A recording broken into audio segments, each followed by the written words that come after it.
일제강점 36년 세월, 일본의 자유무도한 반인류적 행위로 인해 청춘을 빼앗기고 고통 속에 살아가고 있는 수많은 피해자들. 일본군 위안부 피해 항원들은 일본과 우리 정부의 무관심 속에서 일본의 사죄와 배상을 당당히 요구하며 지난 1992년부터 지금까지 한 주도 빠지지 않고 700회 가까이 수요 시위를 계속해오고 있습니다. 하지만 아직까지도 우리는 일본의 사죄와 배상을 받지 못한 채 소모적인 외교 분쟁만을 되풀이하고 있습니다. 과연 그 이유는 무엇일까요? 그건 바로 잘못된 한일 협정 때문입니다.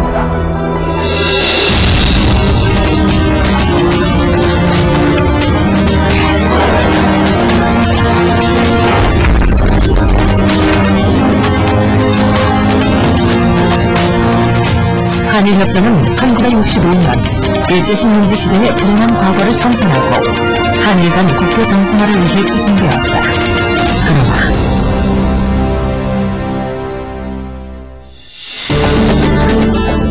한일협정을 주도한 나라는 미국이었다. 한미일 반공블록 구축을 위한 한일 국교 정상화가 필수 조건이었기 때문에 60년대 초 베트남 전쟁에 참전한 미국은 가속화되는 공산화를 막기 위해 자유주의 진영의 결속을 확고히 하고자 서둘러 강화조약과 미일안보조약을 체결하고 한일관계 정상화를 강력히 요구했으며 일본은 한국전쟁으로 호황을 맞이하면서 과잉 생산된 상품의 처리와 과잉 자본을 투자하기 위한 해외 시장으로 한국이 필요했다. 박정희 정권은 미국의 요구를 충족시켜주면서 미국의 지지도를 확보하고 일본으로부터 경제개발에 필요한 돈을 지원받는 이른바 경제개발과 안보협력이라는 두 가지 문제를 해결하고자 하였다. 당시에 박정희 군사정권으로서는 군대따 정권이기 때문에 미국의 압력이랄까 요청을 들어줌으로써 정통성이나 미국 지지, 국민한테 무엇인가 정부가 무슨 일을 한다. 그 사람들 말로 하면 경제발전, 조국 근대화 이걸 한다. 이런 것을 띄우고 뭘 보여주었다. 그때 돈이 필요하고 이런저런 이유로서 한일을 사결한다. 이런 것이 드러난 요구. 제2차 세계대전의 종료를 위해 연합국과 일본이 맺은 샌프란시스코 강화조약에서 한국은 영국과 일본의 반대로 서명국 자격을 얻지 못하여 일본을 상대로 배상을 요구할 수 있는 법적 근거를 상실하게 된다.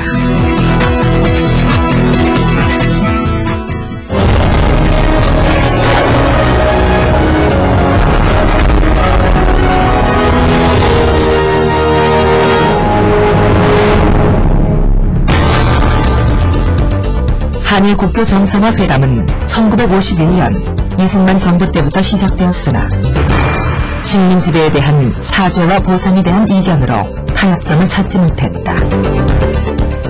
한일 회담이 급물살을 타기 시작했던 것은 5.16 쿠데타 이후 박정희 군사 정권으로 이어지면서부터였다. 군사 쿠데타로 집권한 박정희 정권은 빠른 시일 내에 가능한 한 많은 금액을 일본으로부터 받아내어 정권을 안정시키고자 하였다. 이미 작년 정권이 수립해놓은 경제개발 계획을 전면에 내세웠고 이에 필요한 자금을 구하고자 한일협상의 타결을 서둘렀다. 일본과의 과거 36년간의 우리의 모든 민족의 고통, 분노 이런 것들을 많은 조건으로 굴욕적이고 조직적으로 한일회담을 추진시켰죠. 그것을 저희들이 이제 반대한 거죠. 1962년 11월 당시 중앙정보부장 김종필을 일본에 파견하여 비밀회담을 한 결과 한일 간의 가장 큰 쟁점이었던 청구권 문제에 대한 타협점에 도달하게 된다. 그러나 오히라 외상이 제시한 6억 불의 성격은 보상금이 아닌 경제 원조를 위한 독립 축하금이었다.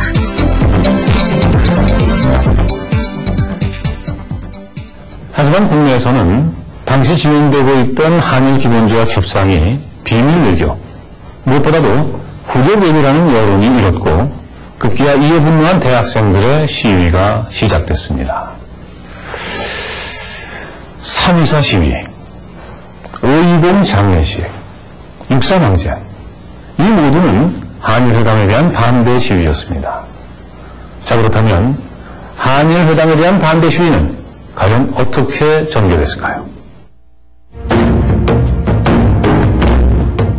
1964년 4월 24일 서울대학교에서는 제국주의자 및 민족반역자 모의 화형식이 치러졌고 곤욕적 한일회담을 반대하는 대학생 5천여 명이 시위를 벌였다. 그럼에도 불구하고 박정희 군사정부는 한일회담을 계속 추진했다. 1964년 5월 20일 서울대학교 물리대 교정에는 민족적 민주주의 장례식이란 만장이 펄럭였고 3천여 명의 대학생과 1,000여 명의 시민이 자리를 메웠다. 5.20 장례식은 한일회담 반대가 반정부 투쟁으로 바뀌는 과정이었다.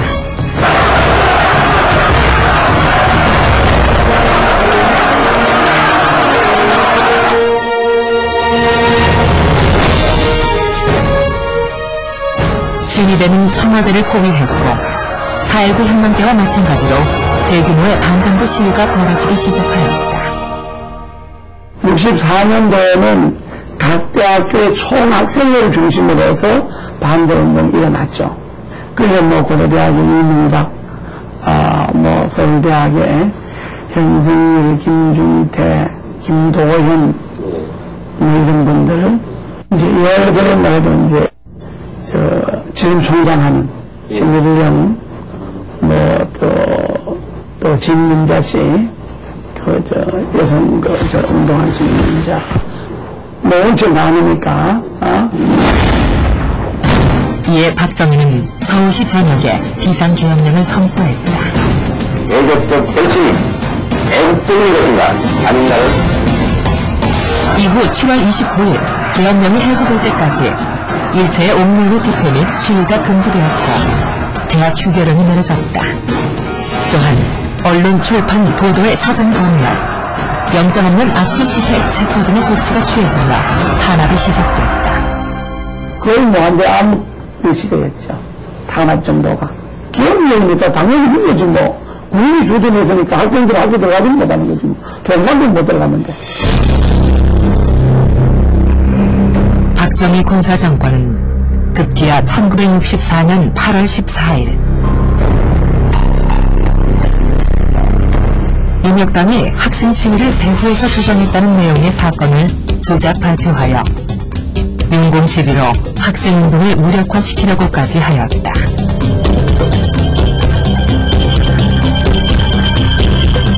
이 같은 국민들의 거센 반발과 반대에도 불구하고 1965년 6월 22일 한일협정 종인식이 이루어진다. 당시 국민들은 한일협정 체결 무효를 주장하며 다시 거리로 나와 시위를 했다. 민주주의 국가인 우리나라에서도 더욱이나 국가 장래를 위한 후국 중정의 일련의 불타는 젊은 학생들이 시위에 나선 박정희 군사정권은 국민의 눈과 귀를 막고 여론을 단지 소수운동권의 반애국적 시위로 몰아붙이며 무력 진압에 나섰다. 결국 다시 대학에는 휴교령이 내려지고 서울 및 전 지역에 위수령이 선포되었다. 한일협정이 체결되기까지는 13년 8개월이라는 오랜 시간이 걸렸습니다. 그러나 협정 체결 이후에도 많은 국민들이 한일협정의 무효를 주장하고 나섰는데요. 과연 그 속에는 어떤 비밀이 숨겨져 있던 걸까요?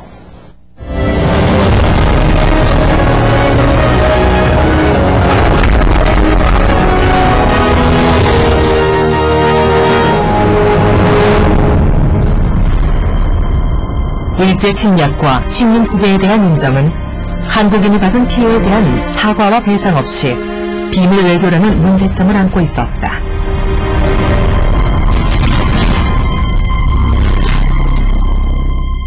육저회담 당시 명분보다는 액수 타결에만 주력했던 정부는 일본 정부로부터 최종적으로 무상자금 3억 달러, 공공차관 2억 달러, 민간 차원의 상업차관 3억 달러 이상을 받는 것으로 협정을 타결했다.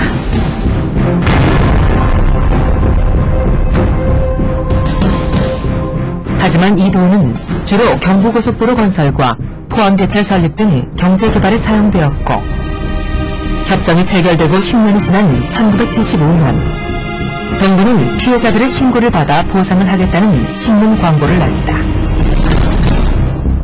그러나 그 대상은 광복 이전 일본의 재산을 두고 온 사람과 사망자 등 지극히 제한적이었다. 반면 징용 징병 피해자들에 대한 보상은 형식적, 제한적으로 이루어졌다. 일본군 위안부, 원폭 피해자 등 다른 유형의 인권 침해 부분에 대한 보상은 없었다.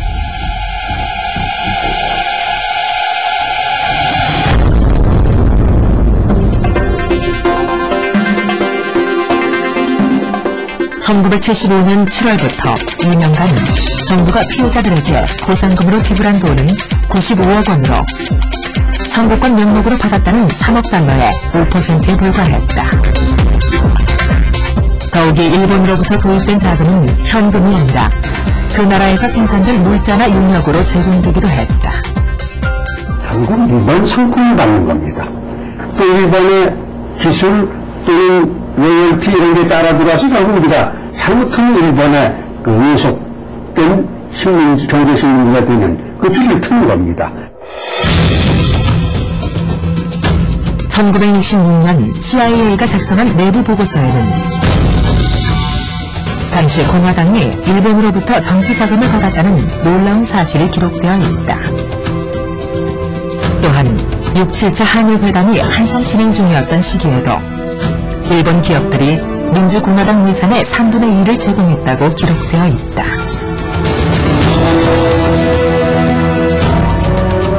박정희의 친일 행적은 오래전부터 뚜렷하게 보이고 있다. 일왕에게 바치는 충성혈서를 보내 독립군을 잡기 위해 친일 주부를 양성하던 만주 군관학교에 들어갔다. 군관학교를 수석으로 졸업하게 된 다카키 마사오는 일왕에게 또다시 맹세한다. 나는 대동아 공영권을 이룩하기 위한 성전에서 목숨을 바쳐 사쿠라와 같이 죽겠습니다.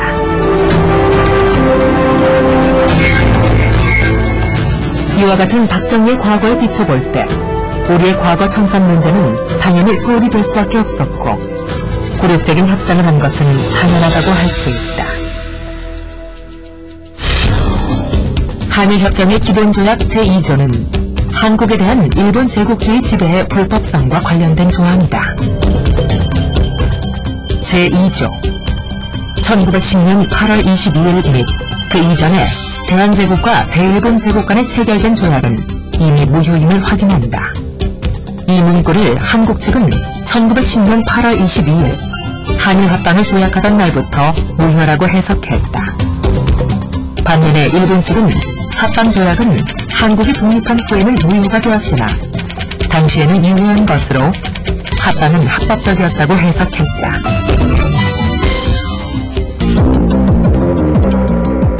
일본의 지배가 합법적이라고 한다면 배상은 성립되지 않기 때문이다. 일본은 자신들이 한국에 제공한 돈이 피해 보상을 위한 청구권 명목이 아닌 한국의 독립을 축하하고 경제 발전에 기여하기 위한 경제 원조 자금이라는 주장을 수용하라고 요구했다. 또한 한국 측이 청구권 자금 액수 등에만 집착한 것을 이용해 개인 청구권이 최종적으로 완전히 해결됐다는 조항과 한국 측은 청구권 문제에 대해 앞으로 어떠한 주장도 할 수 없다는 조항이 삽입하였다.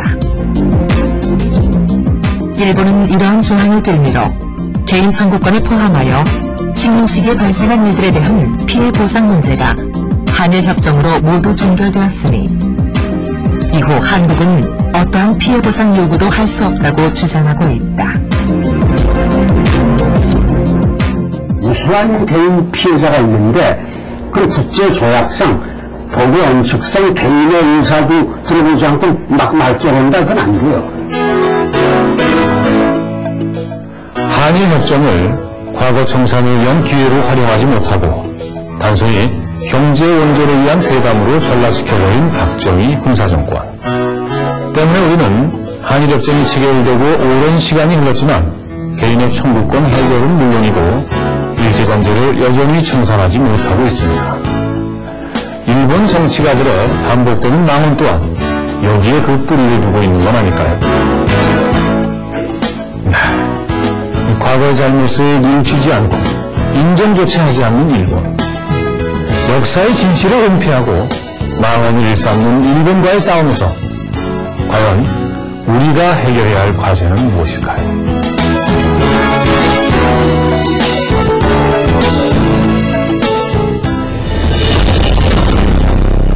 지난 두 차례의 한일협정 외교문서 공개를 통해 대한민국과 일본이 개인 청구권을 가로막은 공동정범임을 확인했다.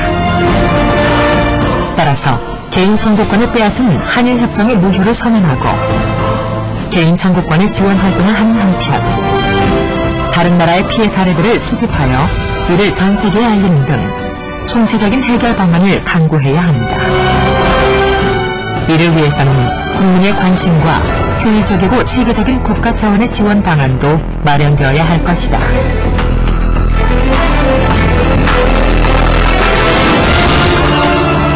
(36년에) 걸친 굴욕의 식민시대에 입은 상처를 치유하고 잃어버린 민족의 자존심을 회복하기 위해서는 반드시 일본의 사죄와 배상을 받아야 합니다.